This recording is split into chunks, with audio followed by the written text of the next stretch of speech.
Vaig explicar com es puntuen els meus exàmens.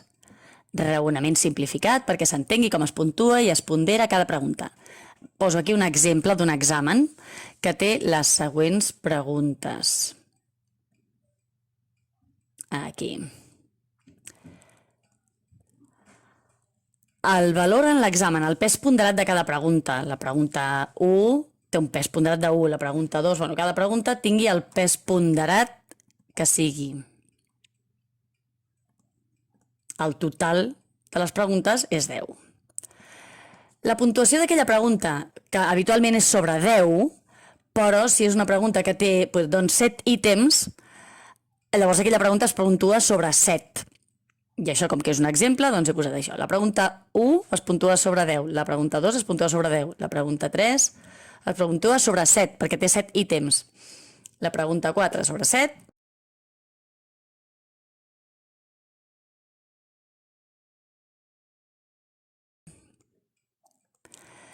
Llavors, tenim 3 alumnes. L'alumne 1 ha tret un 10 sobre 10, un altre 10 sobre 10, un altre 7 sobre 7, un 7 sobre 7 i del resto. O sigui, és un alumne de 10, no? És l'alumne perfecte. Molt bé. Un altre alumne que ha tret un 5 en la primera pregunta, un 5 en la segona pregunta, un 3,5 a la tercera pregunta, un 3,5.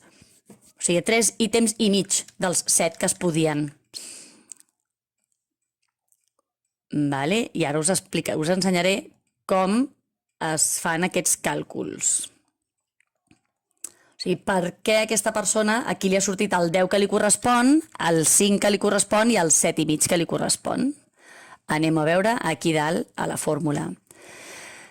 S'ha de multiplicar cadascuna de les puntuacions de cadascuna de les seves preguntes pel pes ponderat que té. La casella aquesta, on té aquest 10, multiplicat per 1. La casella aquesta que té aquest altre 10, multiplicat pel 0,88. Arribem a la pregunta 7. Com que té 7 ítems, se li ha de multiplicar per un coeficient corrector. Aquest 7 s'ha de convertir a base 10, o sigui, és un 7 sobre 7. I el volem convertit en base 10. I per això multipliquem per 10 i dividim per 7. La nota d'aquest alumne la multipliquem per 10 i la dividim per 7. Perquè surti el que ha de sortir. El mateix amb la pregunta 4, i a més té aquest pes ponderat, i les següents.